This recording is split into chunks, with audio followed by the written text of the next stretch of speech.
Hi, and welcome to Hope Through Conversations, where we have open, respectful dialogue on a multitude of topics in an effort to educate, empathize, and create positive change. I'm your host, Rose Colarossi. In this edition of Hope Through Conversations, I sit down and have conversations with my Black girlfriends, Black men, and Black associates in order to give some insight into their world and their perspective. I have been so sad, so angry, and I have never felt so ignorant these past few weeks as to what my Black friends and family have been experiencing their whole lives. It is my intention that these conversations will allow us all to gain greater insight into other cultures and other people's perspectives and highlight the fact that we have many, many more similarities than we do differences. Hi, everyone. Welcome to Hope Through Conversations. My guest today is Secret Bridgewater. Secret and I met when I was a speaker on a panel. The topic was networking down at an event that Mark Cuban had sponsored in Dallas. And my good friend, Leah Frazier, had invited me to participate. And that was about a year ago, believe it or not. And we've stayed in touch on social media ever since. Yeah, crazy, right?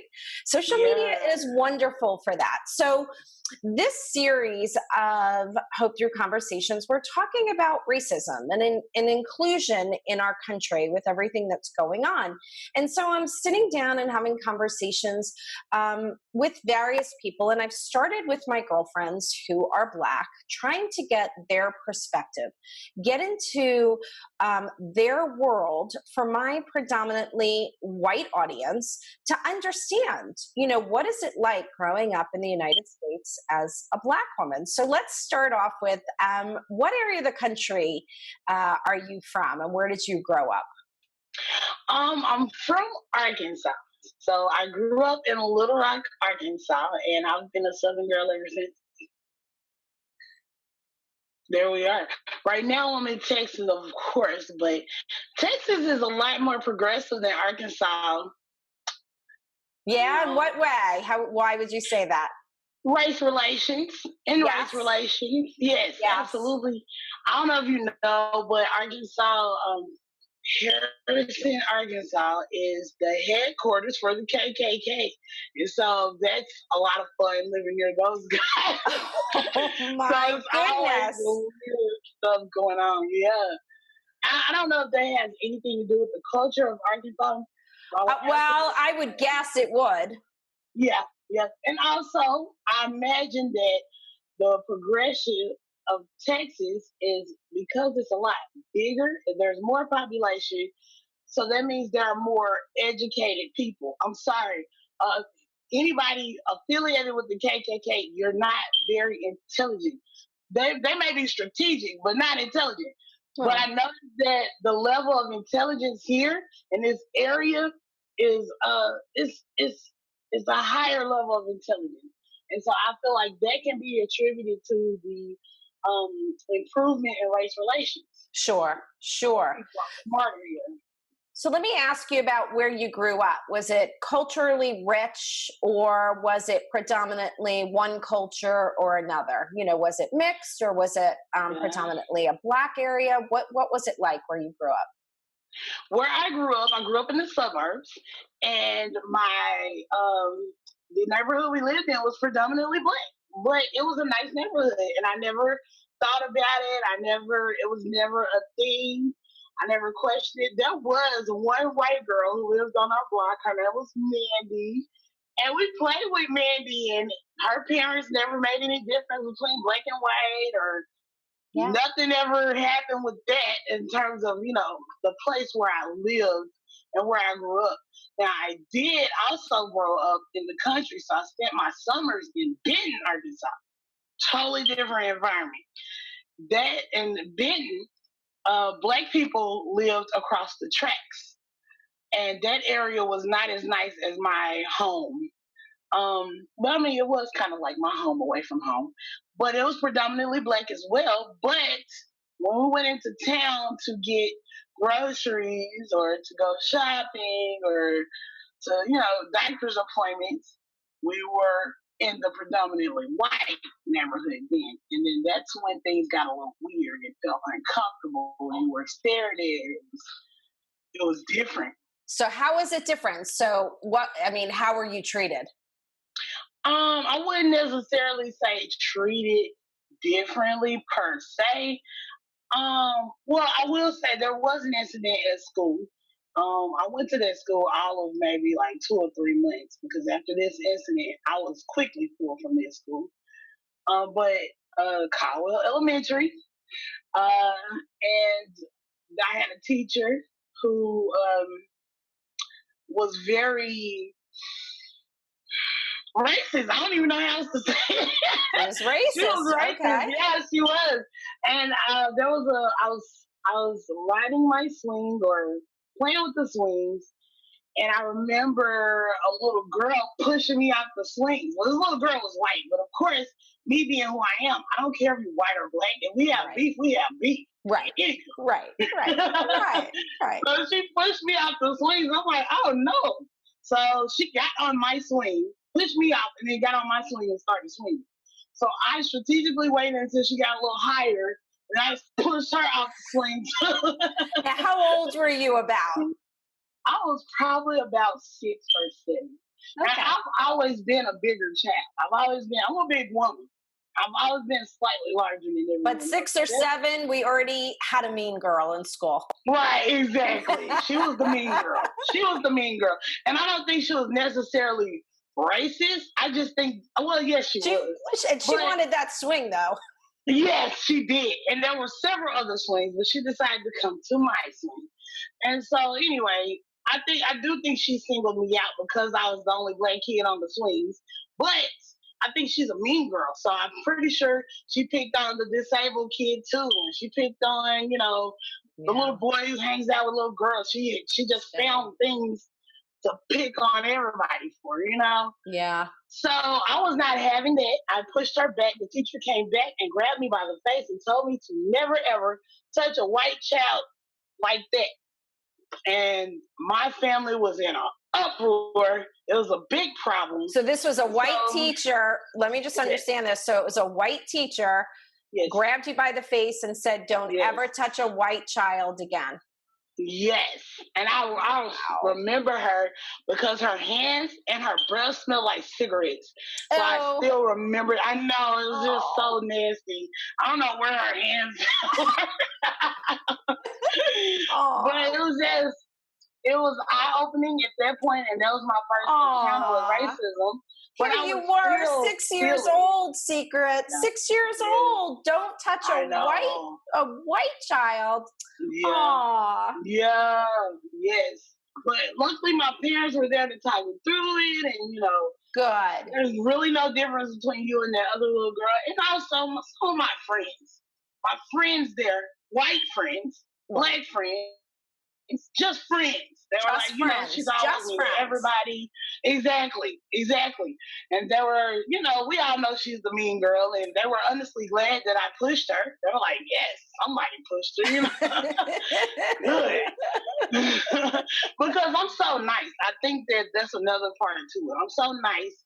And I think people take that for weakness. Yes. I think she picked the wrong kid. Yeah, she probably realized that. So let me ask you, so growing up in a predominantly black area, did your parents have any friends that were not black? Yes. My parents, they would always throw these house parties. They were so lit. I remember being there as a kid, and they would always make me dance because I could dance really well. I still can dance. But they had one white friend. Her name was Melinda. And Melinda was a regular white lady, but she was just cool. She was one of those white people who she's not uncomfortable around black people, and she didn't mind being around, a house full of black people, and she was just cool. I remember her as a kid, and I'm not sure what happened, but everybody kind of broke up with her. So they never told me. That's a good question. I'm going to ask my parents what happened. Yeah, I wonder what happened. Yeah. I don't know. She just stopped coming around. Yeah, so the reason I ask these questions, right? So my girlfriend's helped me with a lot of these questions because what we're trying to show is, there's 60% white people in the United States and only 13% black. So when we say that there are some white people who don't know Black people or have never had them as a neighbor or don't have Black friends, it's not always because they're trying not to. It's because of where they've grown up and who they live near, right? But also the same in the Black culture. So if you grew up in a predominantly Black area, it's going to make sense that most of your friends and your parents' friends are going to be Black. I mean, it's just a fact of life. It's like different religions, you know? How do you get into the religion? Well, you're born into it. You know, if your parents are Catholic, there's a good chance that you're going to become Catholic and so on and so forth. So we're trying to show that too. So, you know, what's the mindset of your parents? And then what are the mindset of your friends and the mindset of, you know, the people that you start working with? So that's why we're asking about it. So one of the questions that I ask everybody is, was there racism in your family? And let me just expand upon that, right? Because I'm learning as I go here as well. And so I posed this question to a girlfriend of mine who was on the show, and she said, oh, do you mean like, was my family, you know, racist against white people or other people? Or do you mean racism in my family in terms of colorism? And I had never heard of colorism. So I would ask you, it's really twofold. Like, did you have family members that, you know, didn't like white people, and why? You know, was it passed down? Was it fear-based? Was it based on experiences? And then if you could talk to me a little bit about, was there colorism in your family? Okay. So as far as colorism, no. I've never seen or experienced any colorism, not in my family. Now Okay. I have seen it and been around it, and it's absolutely disgusting. But I haven't seen it in my family. But as So far can you as explain? racism, I'm sorry, but can you colorism? explain? Yeah, just in case someone hasn't tuned into the other podcast, can you just explain, just for our listeners, people who are watching, what colorism is? Yeah, sure. So Thank you. colorism is part of systematic racism and the whole agenda of white supremacy within the Black culture. It's supposed to create division. The whole idea behind it is that the lighter your skin is, the better you are. The better your hair is, the more attractive you are, the better it is for you in life. And a lot of times that's true. There are light skinned people who kind of get a pass because of their skin tone. And if you notice, the darker skinned people are shunned. So, for instance, here we are in 2020, and we're just now starting to see darker foundation in makeup. We are just like now things, just so things like makeup, we're going to talk about that too. Like, what has not been available, these are things that, you know, as a white woman, I just take for granted, not thinking, well, and I'm thinking, well, certainly there must be foundation. It makes sense. Yes, but no, there hasn't been. No, there hasn't. And so it's like something as simple as that. But it's a problem within the Black community as well. And it does stem from white supremacy. But at this point, we're in 2020. Let's address these issues and let's tackle them. That's how I feel. Even within our own community. So there are so many jokes. Also, another part of colorism is that light-skinned people, back in the day, they were in the house. They were more likely to be in the house and the air conditioning working. You know, they still had to work, but it was a lot more comfortable for me. Sure. And then the darker skinned Africans were confined to the heat in the yard, in the field. So that caused friction among the slaves. And I think that, as well as the fact that it's just a known fact that the lighter the skin you have, the better you are. If you look in India, the top selling beauty product is skin lightening cream. Also in Jamaica, the top selling beauty products in these countries is skin lightening cream, because it goes beyond America. It's just a whole. That's a global pandemic. We should put masks on all the races, put muscles on. So literally, it's a product to lighten your skin. Yes, and it's very common. Okay, so let's just take a moment here. right? This is how crazy this is. So Black women, and when I say this, I'm not making blanket statements, but some Black women are lightening their skin. Yes. And then we have white women, especially now, we're in the summer, who are darkening their skin. You're right. I didn't think about that. That is crazy. You're So right. I am as white as they can be, right? I'm white skin. And I feel healthier when I have a tan. I feel healthier, and without a doubt, you look skinnier. You just feel better. Wow. You look skinnier. It kind of hides imperfections if you have, cellulite or veins or whatever, right? And so years and years and years ago, something came up, and my mom and I was talking, and I said, "Isn't this crazy? Like, we're putting on creams to darken our skin and look tan." And I said, and people are having issue with the color of people's skin. It makes absolutely no sense to me. Yeah. But look at what we're doing and how we're getting caught up. I mean, listen, no doubt history. There's so many undertones here in history, but like you said, we're in 2020. And as women, right? So that's why the conversations are starting with women. Look, we need to stop buying into this stuff. Yes. I mean, come on. Someone is making a lot of money selling this stuff, right? Yes. And so not being happy with how we look, and based on history, we've got to stop this at some point, right? Within our cultures and talking. And the other reasons why I wanted to do this was because I do have friends of all different backgrounds. But what I've seen is when I have gotten my girlfriends together, and some of my girlfriends, again, because of where they grew up or where they've worked, they've never had close friends that are either white or Black. And so the conversations, once we start getting to know each other and we have that know, like, and trust, the questions that are brought up are sometimes surprising to the other person that she doesn't know this stuff. Yeah. And I've said, well, how would she? How would she know that? And so one of the big topics that comes up, is hair, but we'll get into that in a second. So talk to me about your family. Was there any racism or any, you're not calling anybody out, but, like we've all talked about, typically, like, sometimes you'll hear an extended family when you all get together and they're saying things and they're talking about their own experiences. Does anything like that happened with you? Not particularly racism. Side note, I think it's important to note that Black people can be biased and prejudiced, but since we don't have power in this country, we cannot be racist.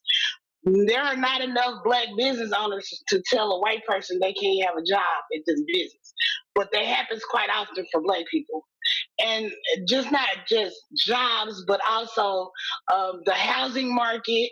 I have a real estate license, and I can't tell you everything that I've been through, but I've seen some really messed up things happen in terms of people moving into neighborhoods. They deny it, especially places with homeowners associations. They'll find reasons to deny it. Really? And, well, the reason I ask this is because my husband, one of his partners, is a Black man. And they've become very, very close over the years. And this guy said to my husband, I will just tell you, I am a racist towards white people. And he said, but I have never met such a good white man as you. Wow. And my husband was like, wow. And he said, you have to understand, Rob, what my experience has been and the people that I've come across. So I have, my guard is up. And so he said, I feel bad because I have made this blanket statement or this blanket assumption. And so my husband took him on a men's weekend, and he was concerned. He's like, are they going to be all white there? And my husband said, no, they're not. Are the majority? Yes, because that's how our country is. The majority are going to be white, but there's white and black and Hispanic. And it was a Christian weekend. And he said, everybody there is going to love you. And so he was very open, and it was beautiful how he was, and he was worried. And by the end of the weekend, he got up and gave a talk and brought men to their knees crying. And he said, I really wish I would have learned this or met Rob when I was a young man, because I didn't realize that there were good white people out there and good men that I could be friends with. And that really started, like, my husband and I, it started our journey of going, wow, I can't believe that someone would think that all white people are bad. And there are white people that think all black people are bad. And because we don't think that way, and I know you don't think that way, we sometimes forget that, don't we? Yeah. Yes, I do. I'm guilty of it. And a lot of my friends get upset because they're so caught up in systematic racism and they treat us so bad and everything, blah, blah, blah. And I see people as people. So are there white people I don't like? Absolutely. Sure. Are there black people I don't like? Yeah. Sure. Done. Sure, me Every too. skin tone, there are people that I don't like. And that's a group by itself of people that I don't like. You don't have to have a certain race to be in their group. You don't. Like my son said, he's like, Mom, you always taught us there's good people and there's bad people. And everybody's good until proven otherwise. And that's it. There's no, Yes. I love the whole, there's one race. It's the human race. And we all have to realize that, everything goes back to power and money and manipulation. And if we would just, let go of a lot of the fears that people have, and I believe a lot of it, a lot of the ignorance and a lot of the hatred stems from fear of the unknown, fear of whatever that goes on in their family. Because listen, we know this, racism we're not born with it. It's learned behavior. We are not born with it. So a child learns it from somewhere. And a middle schooler, if they leave your house and you haven't been racist, but they start using racist terminology, they're around people that they're learning that from, right? Because that's learned behavior. That is learned behavior. You mentioned it. I have to tell you about this. So I have a bet. My friend, so I'm really a tomboy, okay? I just realized this. I reconnected with my friends from elementary school. So his name was Blake Lindsay. Hey, Blake, if you're watching, Blake is a white guy, okay? Completely white guy, blonde hair, blue eyes. But we were besties in elementary school. So it was Blake, a white guy, Spencer, another white guy, Zach and Herb, all white guys. And then there was one black guy, Rance. And that was our little group, okay? In elementary school, we were always together. We were the smart kids. So they had us in the gifted and talented classes together. Okay. And so Blake and I had a personal rivalry over who's the smartest kid in school. I love it. Yeah, so we would always tease each other like, I'm at the top. Yeah, look at my name. It's on top of the list. And, sometimes I'll lose. And, it just went back and forth like that. But Blake made a post on Facebook about his mother. It just gives me chills even reading it. He told us all on Facebook that his mom was actually racist his entire childhood. He said to the point where his room would be dirty and he would clean up his room and his mom would say, okay, now it looks like a white person listening. Much better, son.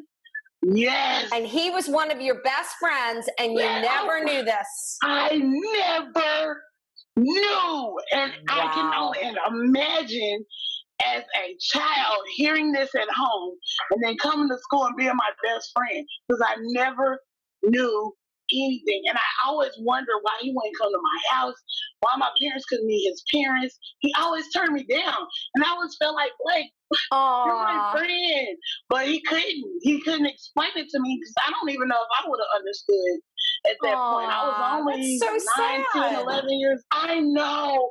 And I just cried reading his post because he was talking about how his mom is a huge avid Trump supporter and she's never voted before, but now she does. And I mean, I'm not getting into politics, but what I'm saying is that she's one of those people who does not actually get into politics. They is more about personal vendetta or your own bias. It's not, okay, this person supports these policies that I like. That's one thing. Right. But if you're just like, going from, I don't know, just mindless things, then that's another thing. And so, wow. I can't imagine what that was like reading that. And he was your best friend. And imagine how torn he was.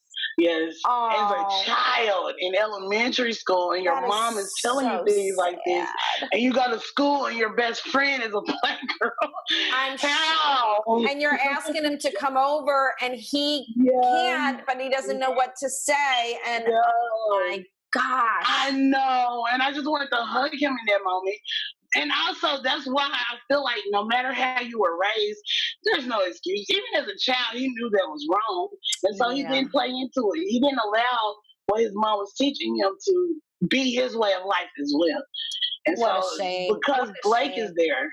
Yeah. Wow. But now he's an activist. He uses his voice and he understands he has white male privilege. So he uses that. That's his way of fighting back against the system. He uses that white male privilege to say, hey, no more. Mom, sit down. We're not doing this today. So he has chosen to break the generational patterns. Yes. Not to continue them. And that's really, really important, right? That's very, because you can be born, we've talked about this too, whether it's racism or whatever's going on in your home, you don't need to continue that. You can do personal development work on yourself and, you can say, okay, I want to break this generational pattern. So I love that. Blake, I love you, man. I think that's awesome. I love Blake. But that's just an example. I've never seen it in my family outside of making fun of cultural differences. For me, I love Starbucks. I love Starbucks. I love Starbucks. And so my family always makes fun of me, and they're like, here she go, being a little white girl again. They'll say stuff like that, but I've never seen anything that's like completely like, okay, you're doing too much, type of, or, even with cultural stuff, they'll make fun of black people too, black people. But you did bring up something. So I have a friend, he's going to be on here. His name is Rodney. And he said that one of the things that some of the people in his family would say, like when he went to college, they said, oh, wow, you're getting white on us. Yes. That didn't come in my family, but I have experienced that too. And I was like, well, what does that mean? I don't understand. He said, because I'm going to go get educated. And he said, what it's doing within our own culture is that we're continuing what happened in history amongst ourselves.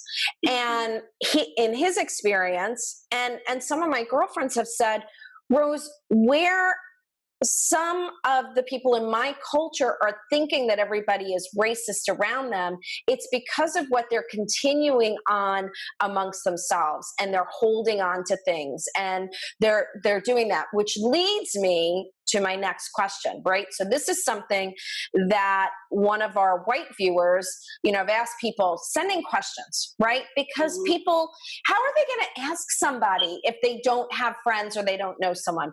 So this came up over and over again. And two of them was because they had teenage boys that were listening to rap music. And they said, okay, what I don't understand is, why do they keep using the N-word? And then why are they talking about things that are just, very oppressive? Like, why is that? Because what one of them said was that their friends were in the backyard and they were white and black, but the white kids were rapping with the black kids and they're using that terminology. And she said, what concerns me is then they're going to go out, they're going to be around other black kids that have no idea that they're not racist and that they're going to use that in a term of endearment. She told me they use it. And then what's going to happen? So my question is, why, she asked one of the moms who's black, and the mom said, well, I don't understand it, but some people in my culture believe like we're taking back that word and we're owning it. And my girlfriend said, well, why would you own such a derogatory term? Like, why keep it alive? Like, let's take that word and even like, go over it with a Sharpie in Webster's dictionary and get rid of it if it's that bad. So what do you say to that? Like, why is it still there? Well, firstly, yeah, I agree that with teenagers especially, that's very dangerous for them to walk around saying that word, because you're right. And then to a point, there are certain people who don't care that they're teenagers. And, I've had friends who were not black and they used the word, and I did warn them, but they didn't listen to me. So if I warn you then, but as far as using the word itself, and they weren't racist, they were just using it as a term of endearment, but like you said, they don't know that. Others don't know that. So I tell all my white friends about it, or non-black friends who use the word.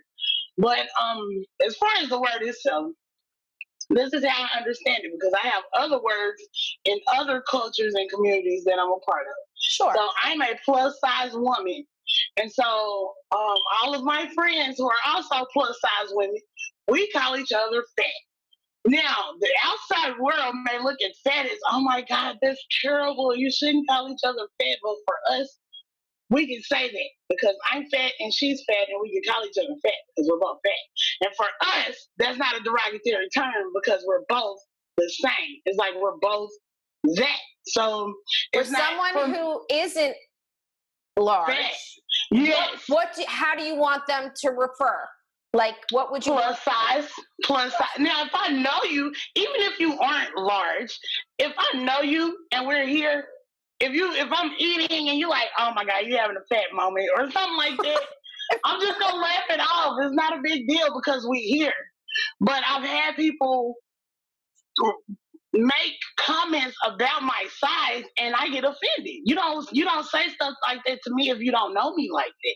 You don't know me like that. Right. So you cannot call me fat or whatever the words may be. And I even have friends from Jamaica. In Jamaica, fat is a good thing.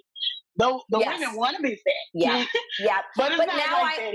But I also have friends that someone will say to them, oh, well, you're plus size, or you're, what's the word? There was another word. My girlfriend's like, okay, people, just call me fat. Like, it is what it is. Like, so she wants it, right? Or like my best friend growing up high school, right, was bigger than me, but I didn't, just like you're my friend, whether you're black or white, I don't realize your size. I mean, I'm not blind. And it wasn't until after my first child and I gained a lot of weight and we went to go shopping, and she said, I got to tell you, I never thought I would see the day where she didn't say rear end, right, was getting fat. And I was like, oh, you're so funny, whatever. And she goes, no. And I go, well, whatever, who cares? And she goes, I know that you never cared, because here I was looking for like double zeros and complaining to myself like nothing fits. And she said, and I'm over in the plus size, and you never even realized it. It was my own thing that I was going through. She goes, and I said, well, you just call me fat. And she goes, well, that is what fat does. It is. That's what so again, you don't want to be called that, but she and my other girlfriend are like, okay, come on. Or one of my girlfriends is very funny. She's like, when someone says to me, oh, but you're so beautiful. She's like, oh, I know I'm beautiful. Right, yeah. With the size of my body, which I was like, yeah. My body body is beautiful. My body is plus size, but it's absolutely It's beautiful. I love beautiful. it. Yes. Yeah, yeah. But So that's why outsiders. So yeah, But yes. that's a mindset. That's a Yeah, it mindset. is. Don't you agree? I mean, Yes. that's another thing that we've all got to kind of take in is it's a mindset. Where's that person coming from, and what, what triggers are going to set that person off, right? So Yes. I always say to people, because my white girlfriends will say, well, I don't know what to say. And I'm going to ask you this question. I don't know if I should refer to a Black person as Black or African American, or what do I refer to them? And I'm like, well, ask each individual, because you know what? I have my girlfriends and they're from Jamaica. They're not African. And then I have my friends that come from Africa. And then my other girlfriends will go, I'm not African, Rose. I'm American with an African heritage. Do you call yourself Irish? And I'm like, no, I'm an American, but I have Irish heritage. She's like, so I think it depends on the person. So what do you like to be referred to? Because there are so many terms out there, I don't even care. Yeah. It doesn't even matter to me. It means the I knew same it. thing. I am African. I am African American. I am American. I am Black. I'm all of that. And I'm fat. So how about that? How about that? Like, you're right though. And I'm thinking of that from the other side of the spectrum. It is confusing because, and that's a problem within the Black community too, is that we struggle with identity. We don't know where we're from. Your ancestors are from Ireland. Boom. You know that. We have no idea where our people are from. We just know they're from Africa. Africa is a huge country. Yeah. So it's like, there's no identity for us. We were pretty much stolen and put here. So it's like, okay, so where was I stolen from? Like, nobody knows anything. Right. There were no real documentation of the slaves and their families and stuff like that. It was never documented. And so it's an identity problem, and that's why it's like that. That's why things are that way. And this brings up a really good point, right? So my youngest son, bought us all Ancestry.com a few years ago for Christmas, which was great. Okay. Yeah, that's a dope Christmas gift. Oh, yeah. So awesome, right? So we're going to see where we're all from. My husband's Italian background. I'm Irish, right? And the kids, the two girls look very Irish and very white, light skin. And the two boys have very dark skin and look very Italian. So it was going to be interesting to find out. So my cousin, who lives in New York, she's biracial, and she's married to a Black man who we love. He's absolutely wonderful. And he, as a gift to her, he's an actor. And as a gift, he received a gift for being in Hamilton. What an amazing gift to be able to then try to go back and find his heritage. However, what I didn't realize, right here, because it's not in my scope of thinking and in my everyday thinking. Okay, but if his ancestors were slaves that were sold, how is he going to find out? So you can imagine how hard it was. They had to figure out what boat did they come over on, who bought and I'm like, holy cow, like I didn't even think of that. And it wasn't until him and my cousin were talking about it that I went, these are the things that as a white person, I'm not thinking about, not because, wow, it's all about me, but it's, well, if it's not part of my life, I'm not thinking about it. However, once my cousin who I love and her husband who I love are talking about this, I'm like, oh my goodness, it's not as easy to go, okay, yeah, we're just going to all sign up for Ancestry.com and find out where we're from. You can't. Many Black people can't. Not all, but many cannot. And so that's something for white people to really be aware of, that it's not as easy, but something that is very empowering to find out, right? So very empowering. So that was something that I was like, wow, like we don't think about this stuff. So the other thing, right, white women are fascinated with black women's hair. Okay?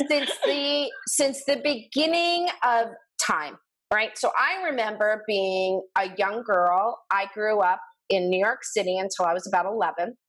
And it was the melting pot, right? And so my neighborhood, my direct neighborhood was predominantly white, but from all cultures, like all different cultures, right?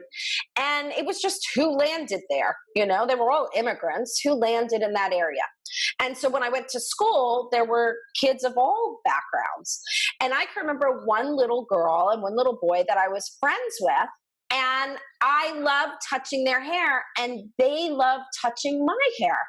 Now, we were little kids. We had no idea. And so she had little braids with those, I don't know if you remember, we used to call them knockers, but they used to be like knockers.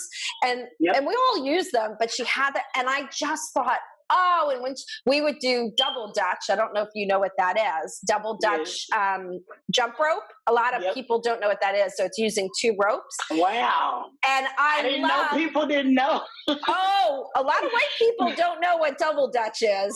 Yeah, they don't know what double Dutch is. And so we would do double Dutch. And when she would bounce and all of her little braids, which I'd go, and so I go, can you do that to my hair? So I can remember sitting on the stoop and she's trying to braid my hair. Of course, my hair is not doing what her hair did. Even when we're young, there's that fascination. So now I have, you know, a multitude of black girlfriends. Some of them are like, I get the fascination. And depending on who the person is, I don't have a problem. I have other girlfriends that are like, why are you in my personal space? And why are you touching a part of my body? And then others who have said, Rose, our hair as a black woman is our crown. It is our everything. So can you speak on that just a little bit? Yes, and I agree with all 3 sentiments, and you may get all 3 of them at any point in time. Yes. It just depends. So I am very much a touch my hair person, because sometimes I'm amazed at how nice it feels. It's like, it feels amazing. You gotta touch it. But that's like mine when I get it straightened. You know, I get it, which my black girlfriends did not realize. 2 of them were like, wait a minute, I didn't know a white woman would get her hair chemically straightened. And I'm like, oh yeah. And when you get it straightened, you're like, touch my hair. Touch my hair. It's like, it's so smooth. It is. Side note, I did work for a salon. I did marketing for them. And that's when I found out that white women straighten their hair. Oh, see? I was the stylist who does it as well. Yeah. I'm like 30 plus years old. I'm like, wow, okay. I know. Well, we don't know what we don't know. How would you know? Exactly. Of course. So talk to me about hair. So, you know, it's different for each person. And I would guess, you know, you don't want a perfect stranger touching your hair. Yeah, true. It's a part of our identity, and really our hair has become, throughout the years, is more of a controversial issue because it's part of our identity. So it's kind of like everybody attributes our hair to black people. We're the only type of people with this kind of hair. We are. We're the only type of people with the thick, coarse, really, really, really curly hair. And so it's what black people have. And now we're starting this movement. I really think a lot of that is because of this movement, but now there's a big push for us to be natural and love our hair naturally, the way it comes out of our head, which has never before been, you know, accepted. Right. And so there are actually black people who get denied jobs because of the way their hair is. So it's a major thing. And I get the curiosity too, but I think we talked about this before, and how both sides kind of have to give a little. Like as far as black women, we have to not be so offended. Not now, if somebody comes in your personal space, yes, hey, that's different. I get that. That's different. But just someone asking questions from a curious standpoint, that's not anything to be offended about. Even if the question sounds ignorant or stupid. Yes. If you know who's asking this question, most of the time, maybe they are ignorant about the whole thing. Maybe they have no idea.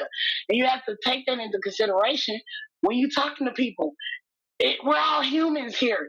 And some of the questions I ask are probably stupid or ignorant. And at that moment, I am stupid and ignorant. So educate me. Like, but I don't teach think me what there I need to know. Yeah, my mother always told me, and you've probably heard this, and I tell my kids, there are no dumb questions. I think it's a sign of intelligence when we do ask questions because, again, we don't know what we don't know. And I think one of the words that comes to mind over and over again, and I've talked to my friends about this, I've talked to my family, because these conversations have to occur in our family. It's grace. We need to start showing more grace. And I know that, listen, most of our triggers, anxiety, stress, fears, whatever, I mean, that's what I do for a living, right? Are based on our experiences or our parents' experiences. And so they're built up perceptions of what we've heard or what we've seen. And I think if we start practicing, pausing and just, giving a little bit of grace to someone and reminding ourselves on both sides, right? I don't ever want to have to say both sides. I hope there comes a time. I just saw, and I know I've brought her up to you before, Priscilla Shirer. She has a Facebook video. I'm going to send it to you, where she is up on the pulpit and she's talking and she's like, people, I don't call myself a Black woman. I call myself a Christian woman that happens to be Black. And she said, we are one race. We have to stop this. You're white, you're Black, you're Asian, yes, we are, but we're all from somewhere else. And we have to embrace that. And we have to, I mean, I've said this before. How boring would this world be if there was nothing but white tulips? Yes. How boring would it be if there was nothing but Black tulips? Yeah. And if every tulip looked the same? It would be boring. So we are like flowers in this field, and every one of our differences is beautiful and complements the other. And so, that's why we're having these conversations, right? We want these conversations. You and I have talked about this with our children, right? And we don't want our children to have these biases. You've talked about, you have no TV in your house. And you don't want your children to have this bias. But when things do occur, that they come and they talk to you and you go, okay, this is how we're going to handle it. But it's not all white people or all Black people or all Hispanics. Yeah, because they do hear their friends talking in school, and their friends do tell them things, white people, whatever, or Hispanic people, whatever, or whatever they hear, whatever nonsense it is for the day. But I do a lot of, guys. What we're not gonna do is put everybody in a group, like you were saying, making those blanket statements. Because if I'm being completely honest with you, I have met more cool white people than racist white people. Well, that's good. That's good. I honestly don't really know any racist white people. I don't know these people. Where are y'all? Like, yeah, I don't either. But guess what? We're not attracting them, right? We're not typically. Your energy is not attracting them. But let me tell you, talking to some of my friends, I mean, they're there. We know they're there. And but here's where. How much does the media, right, come into play when we're seeing the same horrible stuff over and over again? And it's almost like brainwashing, right? It's like, why are we only seeing the horrible stuff? Like I've said for years, I just want one channel with happy news. Like I want nothing but happy news. I want to know what people are doing for one another. I want to know great things that are happening in the world. I don't want to know about all this bad stuff. I mean, I don't want to live in a bubble, but I kind of do. Yeah, I do. I create my own bubble. Yeah. I mean, I do. I believe in my heart that there are more good people in this world, period. And I understand, right? So we're going to get a little bit into, some of the conversations that I had early on. We got into talking about the police and stopping Black people. And And one of my girlfriends, she's Black, and her husband was a police officer. And and she said, listen to me, I don't care what profession you're in. There are good firemen, there are bad firemen, there are good nurses, there are bad nurses. But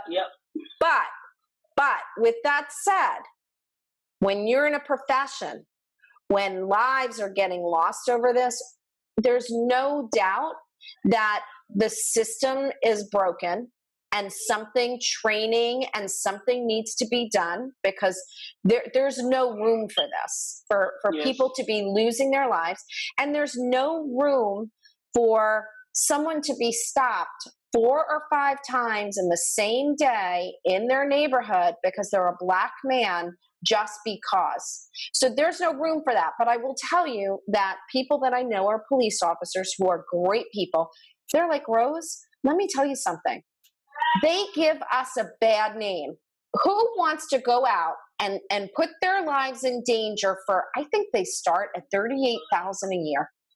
And they every day, and they're going into areas where they know people hate the police, but they really are trying to make a difference. And these people are making their lives not only harder, but they're putting their lives in danger.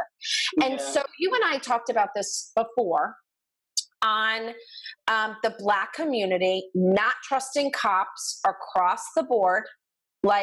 And then, I'm pie in the sky, glasses overflowing. Okay, why aren't there, you brought this up, you felt like, why aren't more people in your culture becoming police officers? Yes, I believe that's the answer. I don't see any other solution. But you said if they become a police officer, they're then considered a traitor. Yes. So we can see how difficult it can be. Yeah, it's a catch-22. And when you were talking about people saying racist things, I haven't heard racism. I've heard people hating the police lately. That's what I've been hearing. And it just breaks my heart. And I like you said, I know there are bad officers out there. I know there are racist officers out there. But I also know there are some really good officers out there. And I just don't want to lump them all together. And on top of that, if you lump all police together and you say, oh, the best cop is a dead cop and all cops are bad and F the police, and you saying all of this, then you cannot be upset when that racist cop pulls you over because he thinks the same way that you do. He thinks all Black men are thugs waiting to kill somebody. And you think all police are racist. So y'all are really two sides of the same coin. Yes. So I feel like if you want to change it, you have to change yourself as well. And I'm not saying that'll mean you'll never get pulled over or you'll never experience a racist cop, but I'm just saying that somewhere somebody has to change. And the change starts, right? It starts here. Starts in our mind, starts in our heart, starts in our own family, starts with us going, I'm not going to make blanket statements. And it's also, and it goes for Black culture, white culture. Okay, we may not live near each other, so how are we going to meet one another? So, Tony Evans was talking, and that happens to be Priscilla Shirer's father. And he said, okay, you know what? The best way to bond with somebody and really to be humbled is when you serve those that are less fortunate than you. So when you go out and you serve the homeless or you're serving people who are dying and you're elbow to elbow with people, you're never, ever the same. And you really do have this bond. And I love that. And that's where I love, different communities and churches saying, you know what, why don't we get together? Why don't we do events together? Because when there's an all Black church and there's an all white church, and how is everybody going to come together? Now, my church is very diversified and it's coming in, but still, because I live in Frisco, it's predominantly white because of where I live. But our pastor, what I love, what he does is he gets together with pastors like from one community and says, okay, what can we do to bring our communities together? Because how else are we going to learn from one another and get to know one another? So that it has to start with each individual. Intentional. Yes, being intentional. I love that word. That was my word last year. Being intentional in like anything that we do, you know. I think so. I love hearing, different perspectives. Excuse me, I gotta take a drink of water. No worries. I love hearing different perspectives. Oh, I do. I think everybody's a window to a new world. I just love meeting new people, and me too. And I think my experience is different because of how I was raised and where I grew up. And yes. we talked about this last time in the fact that yes. I went to a predominantly white school and I went to a predominantly black school. So I feel like that kind of set the stage for where I am now in my thought process. Right. So you have a different perspective than perhaps, another Black person who grew up in a predominantly Black neighborhood, went to an all Black school, and maybe had bad experiences with white people, So it's a different perspective. The same with, a person who's white, who has had a bad experience, or someone who hasn't. So it's all perspective, but it's also giving grace and realizing, like, just because you had a hard time with one person, I mean, look at people when they get divorced. They may remarry again, so they're not giving up. Give people a chance. I really believe people are good until they prove otherwise. I really do. So I'm wondering, has anybody in your family ever dated a white person? If they did, how was that received? Or how, if you did, how did that feel? How was it in public? Can you speak on that? Yes. Nobody in my family did, but I did. And it was very short-lived because of my experience with it. It was a guy named Joe, and Joe was so cute. He reminded me of a rapper. There's a rapper named Paul Wall, and he reminded me of him. He was like a thicker, chunkier version of Paul Wall, but he was a white guy, and he used to do really sweet stuff. Like, he would leave roses on my door. Like, he'll come to my house and leave roses on my doorstep before he goes to work. Aww. I know. He would fill up my car. Like, I sleep really hard. So before he left, he would always fill up my car, bring my car back, and I get in my car the next day, and my tank is full. Just sweet stuff. He was a good guy. Like, man, what happened? He wasn't bothered by it. It bothered me. So we would go out, and everywhere we went, people would just stare, like they would stop eating to look at us. Now, this is in Arkansas. I'm not sure if it would happen to this extent here in Texas, but I felt uncomfortable going anywhere.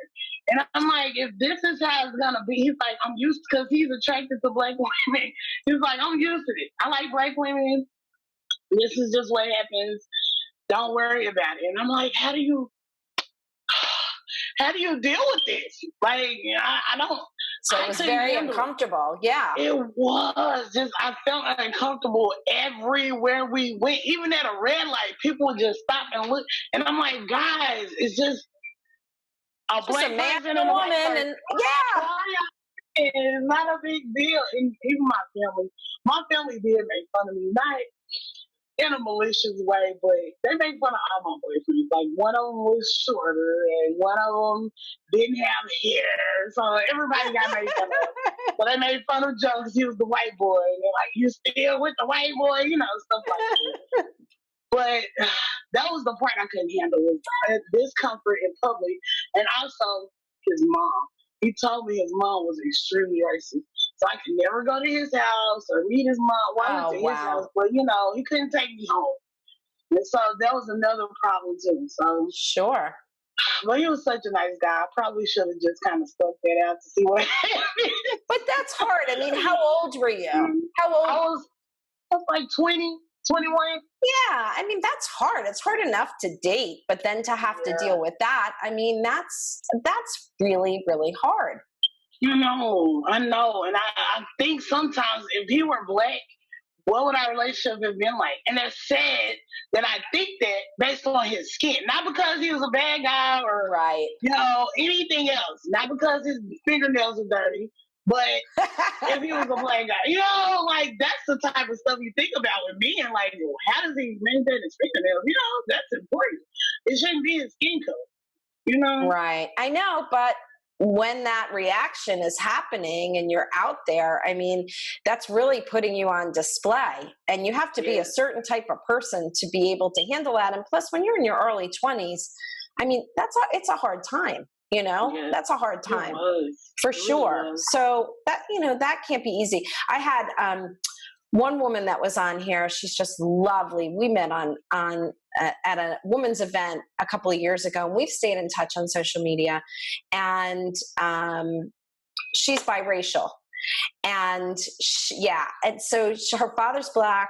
Well, he passed away, unfortunately, and her mother is white. And I said, did any racism go on in your family? And she said, never, except that my mother said that her mother had a little bit of a problem. But once I was born, there was no problem. Like, so if you think about that, like, how did her mother grow up and what was her life like? But then this, you see this little baby and you're like, listen, it's all about love. That's it. It's just about love. And it really is. Yeah.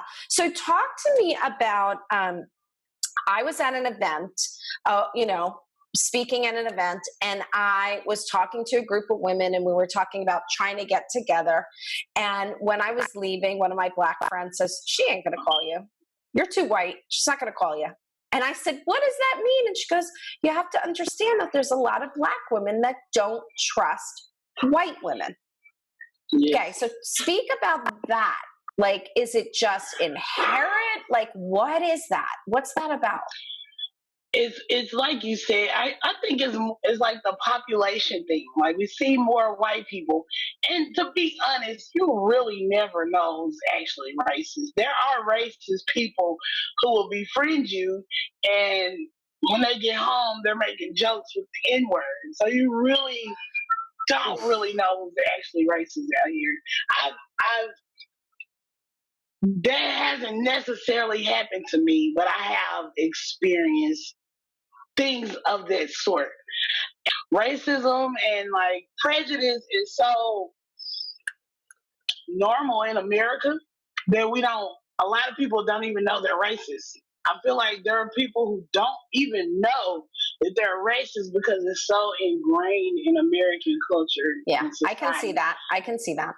Yeah, and I think that's part of the whole disconnect in that area. It's like, that's why the distrust is there.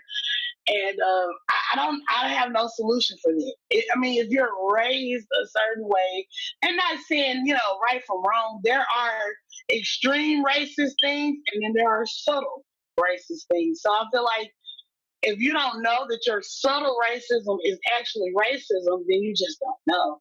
And then also on the other end, that's what causes that distrust. It's like a distrust across the board. Also, there's a term of Karens. So I don't know if you've seen that all over social media, but Karen is the new term for instance, there are several incidents, documented, undocumented, caught on social media, where there are white women calling police on black people for no reason. And we call them Karen. Karen. So, Karen. Karen. Yes, Karen. So if you're a Karen, you're one of those racist white women who scream for instance, that just happens all over history. I don't know if you know the story of Emmett Till, but he was a 14-year-old little boy, and the lady said that he whistled at her.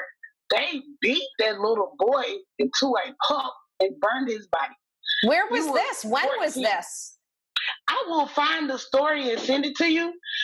I think it was like in the 1914, something like that, a long time ago. But it continues to happen today. It's still a thing. It's still something that So like the woman who was in Central Park walking her dog. Yes. So, which was shocking. We have cameras. Yeah, but it's not shocking at all to us on this side in this culture because we see it all the time. The difference is now we can record Karen and show everybody what Karen is out here doing. And so it's a problem, and that's part of the distrust right there. That's a huge piece of it in terms of white women, because it's like it's a known fact. We already know that white women are very much protected in our society, and that we are not allowed to ever cross the white line, and that's why that's part of the distrust. So it's kind of like in the hierarchy of things, it's like, and that goes to another problem in the black community, that black women are always expected to be masculine. We're expected to be the warriors. We're supposed to go fight. Instead of us being protected just like white women, we're expected to go out there and fight like we're men. And that's a whole other issue. A lot of us as black women, we don't even know what black femininity looks like, because we're never taught that. We're never allowed to be that. We have to be strong black women. That's the message they send us all the time. But sometimes I don't want to be strong. Sometimes I just want to be a woman and paint my nails. I don't want to fight injustice. I just want to, do girl stuff. Yes. We need a dictionary. We need a manual, not a dictionary. We need a manual, because now I got to add Karen. So if someone calls me Karen, I got to go, what? Like, don't be calling me Karen. I can't see anybody calling you a Karen. No, but you know what I'm saying. Like, even joking, if my friends, because I haven't seen it on social media, how your friends will joke around. Like, I'd be like, what are you talking? Karen? I didn't even know what that is. The Karens of the world. Or there's the lady who called the police on the people for having a barbecue at the park.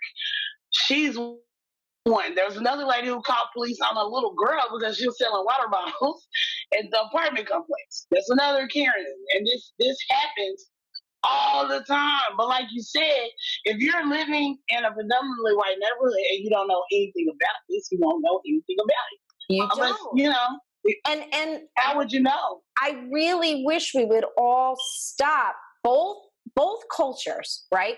Because I will hear a lot in the white community that, black women are so angry. That's why they're angry. Okay. Black women are so angry, and I don't understand it. And I'm like, well, why don't you ask a black woman? Well, I don't know her enough to ask her. And I'm like, okay, which is part of why we're doing this podcast. And so there will be friends of mine that are like, listen, I'm not an angry person. My life is great, but I am going to speak up, and I'm assertive. So I may come across as angry. But then I have other friends that I know that are like, I am angry. I'm tired of all this happening. And I think again, it goes back to grace. Yes, it's understandable, anger, right? So, this is another segue. Let's talk about, the protests and peaceful and otherwise, right? So you and I have talked about this. We can, from a human level and being empathetic, you can understand why someone would be so angry. And that, this is in 2020, we're going through this, right? But then the other part of us says, we don't want the message to get lost. We don't. So we want to raise our words and not raise our voices. And when I see what they're showing on TV, what does that do? That's people are like shutting it off or going, I'm not listening anymore. And it's hurting businesses that predominantly are great people. They're immigrants. A lot of Black owned businesses are getting destroyed. And what we're now finding out is that there are groups being brought in to create chaos because it's an election year, and because the two parties want us to be in chaos so that we'll vote in a particular way. And I just go, when does this brainwashing stop? And when are we all going to sit back and say, okay, I need to get the truth for myself? And that was a big reason, I will tell you, Secret, why I did this podcast was because when I sat on the phone with my girlfriends who are Black, and I'm like, I don't know what to do. And then we had conversations. I'm like, I had no idea that this is what you deal with, or, I'm sorry, I didn't know. And my girlfriend's like, how would you know? I never talked about it. Or you're not that way. So when we're together, it's not in our world. And I'm like, well, what? I need to do more. What can I do? So we kind of brainstormed, and my one girlfriend was like, Rose, I don't understand. Like, we've been talking about this. We have these conversations. I'm like, yeah, but where are they being held? Well, they're being held on BET. They're being held on all Black podcasts. They're being held. Well, I can tell you right now, I don't know any of my white friends that are tuning in to BET or all Black podcasts. I'm not, again, don't want to make a blanket statement, but most I don't think are. And why would they? That's not part of their culture. That's like me watching an NBA game. I'm not going to do it. No, me neither. It's just it's not in my scope. So how then are we going to bridge this gap and learn from one another? So that's where I said to my girlfriend, am I crazy? Like, maybe this white face will get my listeners to listen to conversations that are coming from the heart, that are respectful, that we're giving each other grace, and that we know that what our goal is to let's stop this. And what I really want my white audience to take away from this is it's not enough. What I learned, it's not enough to have Black friends and Black family that we love and that we care about. And it's not enough that we're not racist and that we would never think of treating anyone differently because of the color of their skin. And it's not enough that we're appalled at what's happening. We have to be proactive. We have to have the conversations in our families, but even that is not enough because I've always done that. My kids know that, right? My kids have brought it up in the conversations that we're having. That's not enough, right? So Black people at being 13% versus 60% white in this country cannot change racism by themselves. And that's where it hit me when I started looking at the stats and when I started having conversations with my girlfriends and saying, I had no idea. I feel awful that you ever have felt this way or made to feel this way by someone else. And they're like, that's not who you are. And I'm like, but why didn't you tell me? Well, why would I? Or it's just a regular part of daily life. And I can't express like the level of anger, the level of upset. I mean, just crying with my girlfriend, who is the sweetest person on earth, worried because one of her sons just started driving. And so she's like, listen, I don't want to put fear in his mind, Rose. That's not how we live. But I have to tell you, if you don't think that that's in the back of my head, that is. So my point being is, I equate it to domestic violence. Domestic violence cannot change with women asking for change when predominantly the offender is a man. Yeah. We need good men that are going to stand up to other good men and say this is unacceptable. We need good men to be teaching their sons that that is unacceptable. Well, we need good white people to stand up and say, these are our neighbors. These are our friends. These are our family. These are our fellow Americans. Like, who cares? We are all from somewhere else. Yep. We need to stand up and do something. So we need to educate ourselves. We need to get involved in community. We need to be a part of the change. And that's where I will encourage anyone listening, anyone watching, figure out a way just one small little way that you can make a difference and change this world for the better. And we have to change our country. We can't continue like this. And so I do have hope. Do you have hope? I definitely do. I absolutely do. Rose, right above my desk here, there's a huge American flag. Okay? I know it's a little controversial. There are lots of black people that are like, why do you have an American flag? Well, that's because I am proud of my country, and I am proud of how my ancestors built here. There's blood, sweat, and tears. Yeah. And because of them, this is the wealthiest country in the world. Why wouldn't I be happy about that? I'm proud to be an American. Yes. And let me tell you something. If you've ever traveled abroad, I always say it's wonderful to go visit other countries, but I'm telling you, there is no place like home. There is no place like home. And we need to make America great for everybody. We need to make this country great for everyone, because it is the greatest country. We have so much freedom. We have so much opportunity. And the fact that we're at war with one another is we're being looked at as like, come on, people. So think about whose agenda really is this. Let's come together. Yes, we have histories with our ancestors, but for the love of God, it's 2020, and we all need to work at getting bad people out of jobs. We need to bridge the gap, and we just need to unite as just human beings.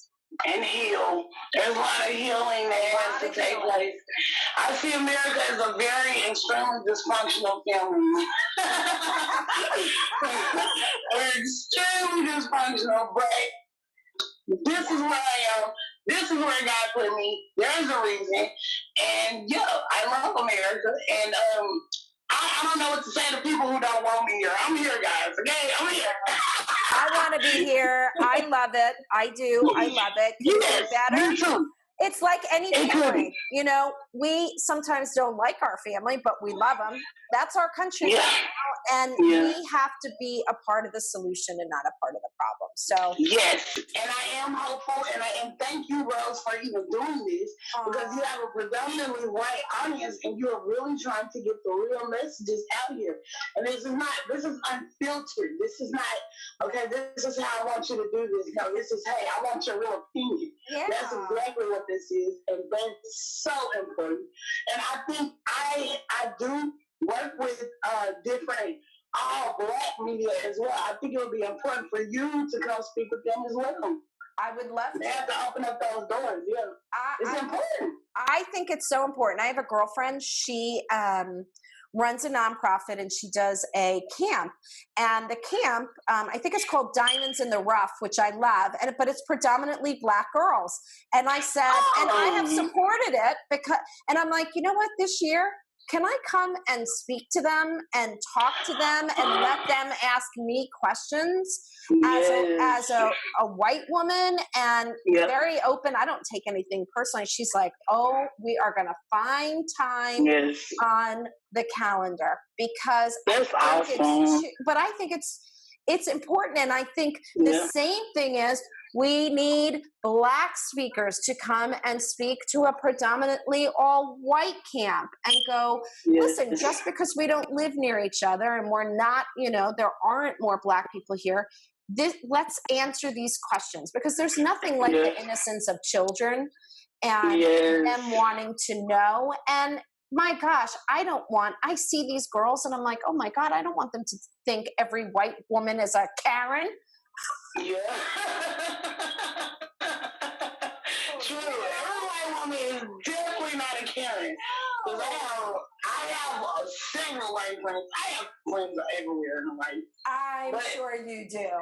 I do. I love everybody. I can't help it. I love everybody. You do. You're so You were so vivacious when I met you. I was like, who? I loved your energy right away. You're very contagious. You are. Yeah. So I can't thank you enough for coming on here. Thank you. Being vulnerable and just being open in your beautiful self. So thank you. Oh, thank you. Thank you for having me. My pleasure. It was my pleasure. All right, Secret. I will see you soon. Okay, bye. Bye-bye. Thanks so much for tuning in to this episode of Hope Through Conversations. I hope that you have found value in today's episode. With 60% white and only 13% Black people in this country, our Black friends need our help in the fight against racism. It's not good enough to be a good Christian or to love everyone or to have Black friends. We need to be proactive and continue this conversation at home, with our friends, in our businesses, and in our communities in order to elicit change. If there is a specific topic or question you would like me to cover on the show, I would love to hear from you. Please reach out at hopethroughconversations.com.